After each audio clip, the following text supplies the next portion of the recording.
वालेकुम गाइस, ये view short lecture जहां जहां हम लोग आपको CS 507 इंफॉर्मेशन सिस्टम के 5 लेक्चर का सेकंड पार्ट समझाएंगे। जी, तो inflation rate is the indicator of economic growth of country. ये हमारे पास इन्फ्लेशन रेट जो होता है ये कंट्री की इकोनॉमिक ग्रोथ रेट को इंडिकेट करता है, उसको बताता है कि ये क्या है। Inflation rate of Pakistan is 6.1। Pakistan में जो इन्फ्लेशन रेट है ना वो 6.1 है। जो हम देखें बैंक इंटरेस्ट रेट पे होता है, हमारे पास अवेलेबिलिटी ऑफ कैपिटल मार्केट पे होते हैं। हमारे पास देखें तो हमारे पास जो कैपिटल होता है ना उसकी अवेलेबिलिटी कहाँ से आती है, मार्केट से आती है, मनी मार्केट से आती है। अगर हम देखें कैपिटल मार्केट पे तो ये एक्सेस करता है इंटरप्रेन्योर। वो इंटरप्रेन्योर वो पर्सन होता है जो जिसके पास पैसा सेव हो रहा होता है और वो बगैर किसी रिस्क लेके क्या करता है, एक बिजनेस स्टार्ट करता है। तो और ये फेवरेबल इंटरेस्ट रेट पे लोगों को इन्वेस्टमेंट दे रहा होता है। फॉरेन एक्सचेंज हम देखें तो हमारे पास क्या होता है कि हमारे पास ये कंट्री का चेंज होता है, ठीक है। दो कंट्री के दरमियान उनकी करेंसी का चेंज हमारे पास फॉरेन एक्सचेंज रेट होता है, जिसमें हमारे पास डॉलर की रेट जैसे कि जापानीज है और येन डॉलर है, हमारे पास ये 120 और इनका दोनों का रेट जो है वो $1 है। तो ये इसको हम फॉरेन एक्सचेंज या FX भी कहते हैं। अगर हम लोग कंज्यूमर स्पेंडिंग देखें तो हमारे पास ये देते हैं कि कंज्यूमर की जो पिक्चर ऑफ कंज्यूमिंग बिहेवियर है, ये हमें बता रहा होता है कि इसने अपने सोशल इकोनॉमिक और मार्केट प्लेस में कैसे, हाउस होल्ड में कैसे कंज्यूम करना है।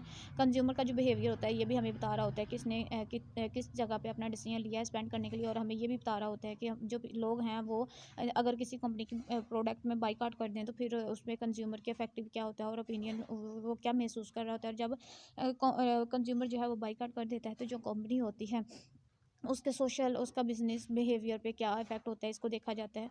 ठीक है, इसमें हमारे पास अगर देखें हमारे पास कंज्यूमर डिसीजन है तो इसमें अगर वो स्टॉप कर देते हैं बाइंग करना तो एक ही टाइम में अल्टीमेटली या सब्सटेंशली, तो जिसकी वजह से हम लोगों को कॉर्पोरेट सोसाइटी को यूज़ करना स्ट्रेटेजीज को यूज़ करना पड़ता है। न्यू ट्रेंड अगर हम देखें तो हमारे पास जो फूड इंडस्ट्री होती है ना ये हमेशा ऑफरिंग कर रही होती है कि मार्केट प्लेस में रिस्पॉन्सिवनेस होती है कस्टमर की विलिंगनेस को, कि आज जो एक हमारा कंज्यूमर है वो क्या आज किस चीज़ को प्रेफर कर रहा है उसको देखा जाता है। इन्वायरमेंट अपॉर्चुनिटी हमारे पास देखें तो इन्फॉर्मेशन टेक्नोलॉजी होती है ना, इसकी वजह से हमारे पास बहुत ज़्यादा वैरायटी ऑफ जॉब आ गई हैं, बहुत ज़्यादा जॉब आ गई हैं।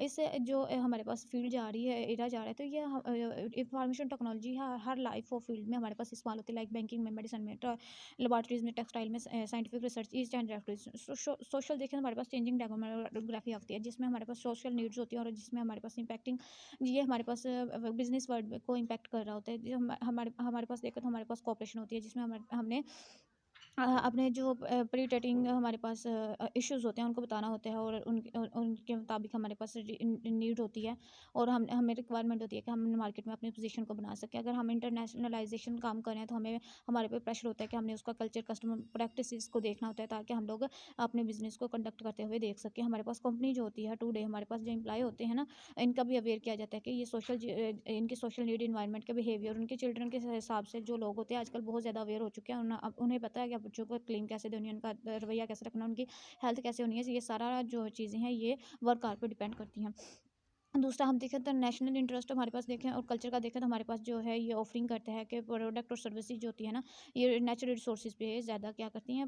एक कंट्री जो होता है वो ज़्यादातर अपने नेचुरल रिसोर्सेज को यूज़ करता है। इंक्लूडिंग अगर हमारे पास देखें तो हमारे पास ये कुछ पॉइंट्स हैं, लाइक एग्जाम्पल, लाइक टाइप्स। तो ये हमारे पास है कि डेमोग्राफी में हमारे पास ये चेंज को देखा जाता है, नीड्स को देखा जाता है, एज कंपोजिशन को देखा जाता है, कौन ओल्ड है, यंगर है, टीन एज है, ये देखा जाता है। जेंडर को देखा जाता है, मेल फीमेल ट्रांजेक्शन।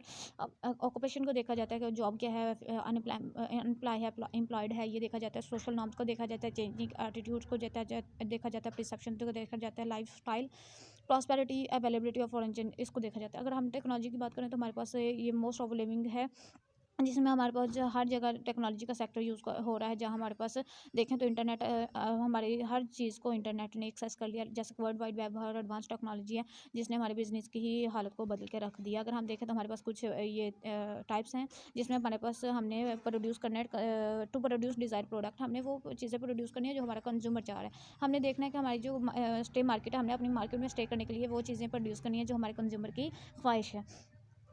जैसे कि हमारी technology day by day change हो रही है और इनोवेशन ला रही है, तो इसी तरह हमें अपनी कॉस्ट टेक्नोलॉजी के ज़रिए हमारी कॉस्ट ऑफ प्रोडक्शन कम होगी और क्वालिटी इंप्रूव होगी। ठीक है, अगर हम सॉल्व प्रॉब्लम, अगर हम देखें हमारी बिजनेस के कोई कंटेम्प्रेरी प्रॉब्लम्स आ गए हैं तो अब ये भी इंफॉर्मेशन टेक्नोलॉजी के ज़रिए ओवरकम की जा सकती हैं, सॉल्व किया जा सकता है। लाइक हमारे पास ब्रांडिंग है, मार्केटिंग है, इसको भी देखा जा रहा होता है।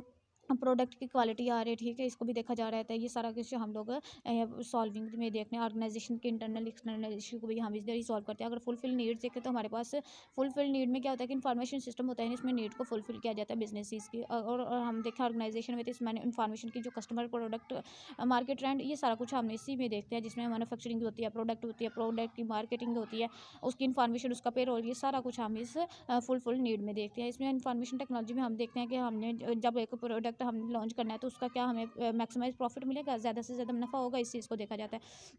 अगर हम देखें प्रोडक्ट की डेवलपमेंट को, तो हम देखते हैं कि कस्टमर जो होता है उसकी चेंजिंग जो होती है ना, सिर्फ बिजनेस एनवायरनमेंट पे ही इफेक्ट नहीं करती, बल्कि ऑर्गेनाइजेशन पे भी इफेक्ट करती है। प्रेशर और चैलेंजेस कौन कौन से हैं?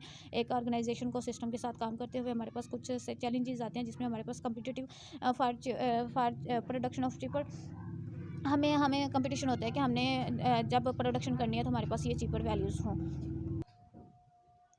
जब हमने प्रोडक्शन करनी है तो हमारी जो वैल्यू है फैक्टर्स की वो चीपर हो, लाइक सस्ती हो। देखिए हमारे पास एक सर्वाइवल है, कंपनी को सर्वाइव करने के लिए उसको कम्पिटिटिव मार्केट में जाना पड़ता है। मतलब एक नहीं, ज़्यादा से ज़्यादा लोग होते हैं जो प्रोड्यूस कर रहे होते हैं अपनी थिंग्स को, और उन्होंने वहाँ अपना क्या करना होता है, अपने स्टे करना होता है। हम देखें तो हमारी जो एलिमेंट है उसकी प्रोडक्शन जो कास्ट होती है उसको रिड्यूस करना होता है, ताकि और हमारे जो स्किल लेबर्ड होते हैं उनको ज़्यादा करना पड़ता है, और रॉ मटेरियल अवेलेबिलिटी, ये सारी चीज़ें हमने सस्ती लेनी होती है, और हमें मार्केट में कंपटीशन को मेंटेन रखना होता है। अगर चेंजिंग हम वर्क फोर्स देखें, हमारे पास हमारे पास जो वर्क फोर्स है वो बहुत ज़्यादा चेंज हो रहा है ऑर्गेनाइजेशन में, और कंटिन्यूस ये चेंज हो रहा है, ये हमारे लिए हार्मफुल है। हमारे पर स्किल पर्सन नहीं है, ये सारा कुछ हमारे लिए चेंजिंग फोर्स में हार्मफुल हो जाता है ऑर्गेनाइजेशन में। अगर हम इन्हेंस्ड कस्टमर क्वालिटी, अगर हम कस्टमर की जो क्वालिटी है वो ज़्यादा हो जाती है हमारे पास इन्हेंस्ड, तो इसमें हम क्या करते हैं, हमारे पास जो कस्टमर होता है ना वो इनोवेटिव प्रोडक्ट को ज़्यादा चूज कर रहा होता है। लाइक जैसे भी नोकिया वालों ने अपनी ब्रांड नहीं किया, उसको इन्वेंट नहीं किया, इनोवेशन नहीं की, तो उसकी वजह से वो पीछे रह गया। जैसे समथिंग समथिंग वीवो, ये सारी चीज़ें आई तो इन्होंने अपने कस्टमर को अपनी तरफ ले लिया। ठीक है, हमारे पास अगर हम लोग ऑर्गेनाइजेशन की एबिलिटी की बात करें तो हमारे पास जो प्रोडक्ट एबिलिटी क्वालिटी थी, वो थी, ये सारा कुछ हम लोगों ने किसमें इन्हेंस कस्टमर क्वालिटी में देख लिया। अगर टेक्नोलॉजी अब सॉल्वनेस हमारी बात करें तो इसमें क्या हुआ कि जैसे हमारे पास न्यू टेक्नोलॉजी आई, इसने पुरानी टेक्नोलॉजी को क्या किया, रिमूव कर दिया। इसमें हम लोगों ने सिर्फ इतना था देखना है कि सिर्फ आप लोगों ने मेन पॉइंट को याद रखना है। ओके, टेक्नोलॉजी की आई, पुरानी नई चीज़ें आई तो पुरानी को ओल्ड करती गई, और नई चीज़ों को उन्होंने क्या किया, एक्सेस करते गए। इसमें हम टेक्नोलॉजी के अब सॉल्वनेस को देख रहे हैं, इन्फॉर्मेशन ओवरलोडेड को देखी जाता है। जैसे कि हमारे पास देखिए हमने एक सॉफ्टवेयर बनाया, तो एक सॉफ्टवेयर को रन करने के लिए नए से नए मतलब सॉफ्टवेयर चाहिए होती हैं, ठीक है, हार्डवेयर चाहिए होती हैं हार्डवेयर को करने के लिए, एक्सेस करने के लिए। इसी तरह हमारे पास इन्फॉर्मेशन ओवरलोडेड देखें, जैसे कि हमारे पास पहले ज़माने में इन्फॉर्मेशन जब होती थी तो वो बहुत ज़्यादा होती थी, और उसको एक जगह से दूसरी जगह चेंज करना बड़ा मुश्किल होता था। लेकिन आजकल देखें एक जगह से दूसरी जगह इन्फॉर्मेशन को ट्रांसफ़र करना इतना ईजी हो गया कि एक सेकंड सेकंड का काम होता है। ठीक है, ये हम लोगों ने इसमें इंफॉर्मेशन में ओवरलोडिंग में देखा कि इंफॉर्मेशन अब मैनेज करना कोई मुश्किल काम नहीं रहा। ठीक है, अगर कोऑपरेटिव सोसाइटी, अगर हम कोऑपरेट सोशल रिस्पॉन्सिबिलिटी को देखो तो ये हमारे पास एक्सपेंशन होता है, जिसमें हमने डिस्क्राइब करना होता है कि कंपनी जो है उसकी ऑब्लिगेशन क्या है, और उनकी नीड की सेंसिटिविटी क्या है, और स्टेक होल्डर जो है वो ऑपरेशन के दरमियान कितना मतलब साथ दे रहा है और नहीं दे रहा, और इसको देखा जाता है। और कम्युनिटी जो है वो हमारे पास, हमने कम्युनिटी की लाइक उसको इम्पोर्टेंट देनी होती है, और ये हमारे पास डेफिनेशन ये है कि कंटिन्यूइंग कमिटमेंट जब हमारे पास होती है तो हमने एथिकली और कंट्रीब्यूटिंग जो है इकोनॉमिक डेवलपमेंट को, उसको देखा जाता है, जिसमें हमारे पास हमने बताना होता है कि जो क्वालिटी ऑफ लाइफ है इसको इम्प्रूव किया जाता है, और वर्क फोर्स के जरिए, और जो फैमिलीज़ होती हैं लोकल कम्युनिटी में रहने वाली और सोशल लार्ज में, उसको भी देखा जाता है, ताकि उनकी जो स्टैंडर्ड ऑफ लिविंग लाइफ है उसको इंक्रीज़ किया जाए। अगर बिजनेस में देखें तो हमारे पास पार्टनर्स होते हैं कम्युनिटीज़ में, जैसे कि ठीक है, जहाँ हमारे पास लोकेटेड होते हैं, और ये सिंपली प्रॉफिट मेकिंग होते हैं, जिसमें हमारे पास हमने अपने स्टेक होल्डर्स की नीड्स को पूरा करना होता है। कोऑपरेटिव हम सोशल रिस्पॉन्सिबिलिटीज़ को देखा तो ये हमारे प्रिंसिपल्स होते हैं, जिससे सस्टेनेबल होते हैं, जिसमें हमारे पास डेवलपमेंट होती है कि हमारे पास ट्रिपल बॉटम रिपोर्टिंग होती है।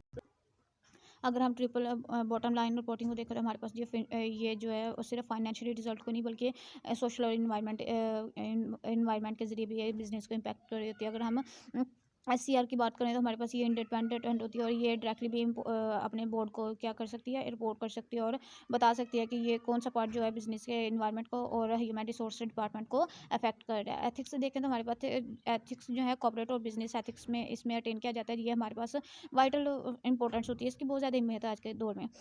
जहाँ हमारे पास सिर्फ इशू नहीं होते बल्कि इनको एड्रेस भी किया जाता है और बताया भी जाता है कि हमें कहाँ चेंज करना है और हमारी जो मैनेजिंग बिजनेस है इसको डिसीजन में हमने इसको कहाँ लेना है। और ये हमारे लिए बहुत इंपॉर्टेंट होता है जब हमने एक एम्प्लॉय को कंडक्ट करना होता है और उसके फिर बिहेवियर को देखना होता है ताकि वो उसकी इमेज क्या है उसकी प्रोडक्ट की, ठीक है, उसकी ब्रांडिंग कैसे करनी है, उसकी ट्रेड कैसे करनी है, बिजनेस के प्रैक्टिसेस क्या हैं, ठीक है, कंप्लाइंसेस बताना होता है और फिर बताना होता है ये नेशनली या रीजनली है, ये बताया जाता है। और इसको अगर हमने इंटरनेशनल दूसरे ममालिक में भी करना तो उसका इंटरनेशनल लॉ भी देखा जाता है। अगर हम huge number of financial and corporate candles देखें तो हमारे पास ये रेगुलेटरी सब्स्टिट्यूट एक्शन होता है जहाँ हमारे पास पाकिस्तान में जैसे कि हमारे पास जो पाकिस्तान में कंपनीज है ये लिस्टेड होती हैं और अपने कॉर्पोरेट और गवर्नेंस रूल्स को इस फॉलो कर रही होती हैं। गाइज यहाँ हमारा 5 लेक्चर मुकम्मल होता है। अगर आप लोगों को कोई भी क्यूरीज हैं तो आप लोग कमेंट सेक्शन पे पूछें, इंशाल्लाह we will reply you soon. अल्लाह हाफिज़।